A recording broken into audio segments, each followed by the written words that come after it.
श्रद्धांजलीची. बेटेनो, इतक्या लवकर मी काय जात नसतो तुम्हाला सोडून. मला मी अजित पवार म्हणतात, पण घरांनो नियतीचा खेळ बघा. खरंच आज माझा हा प्रवास इथंच थांबतो. मी नेहमी म्हणायचो राजकारण आपल्या जागी आहे, पण काम महत्वाचं. लोकांनी मला कामाचा माणूस म्हटलं, तीच माझ्या आयुष्याची सर्वात मोठी कमाई होती. आज निरोप घेताना मन खूप जड, पण एक समाधान आहे की शेवटच्या श्वासापर्यंत मी तुमच्यासाठीच धावतो. मी तुम्हाला शब्द दिला होता, जोपर्यंत माझे हातपाय चालतात तोपर्यंत तुमचं भलं करण्यासाठी मी झटत राहीन. नियती बघा कशी असते. आज माझ्या हक्काच्या बारामतीच्या मातीत तुमच्या सेवेसाठी येत असतानाच माझे हातपाय मला फार वाटतं. मी रिकाम्या हाताने नाही, तर तुमच्या कामाची वायू छातीशी धरूनच या जगाचा निर्णय. शेवटच्या क्षणी माझ्या डोळ्यासमोर फक्त तुमचा चेहरा.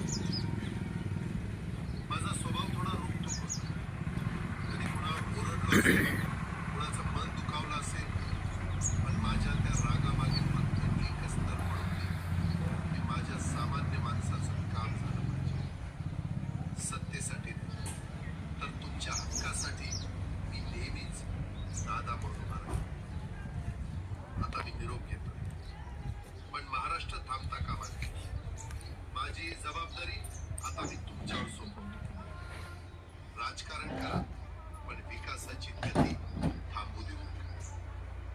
जाता जाता माझ्या शैलीत डोळे पुसून शेवटचं सांगतो, आता रडत बसून उठा आणि कामाला लागा. माझा महाराष्ट्र आपल्याला अजून पुढे न्यायचं. तुमचाच कामाचा माणूस अजितदादा पवार. आपल्या महाराष्ट्र राज्याचे लाडके उपमुख्यमंत्री आणि आपल्या सर्वांचे दैवत अजितदादा यांचं विमान अपघातामध्ये परवा 28 तारखेला निधन झालं. ही बातमी अख्ख्या महाराष्ट्रामध्ये कळाली आणि दुःखाचा डोंगर प्रत्येक घरामध्ये कोसळला. प्रत्येक घरामध्ये दाही मोकलून लोक रडू लागले. माझा जीवाचा माणूस गेला, माझा माणूस गेला. आणि प्रत्येक जसं त्या दिवशी आपण अतिशय सुन्न वातावरण प्रत्येक गावागावामध्ये होतं. गावातून वाहनं जागेवर थांबली, सगळे व्यवहार थांबले. असा हा माणूस आपल्यातून गेला की अजूनही आपल्याला कल्पना म्हणजे मान्य करत नाही.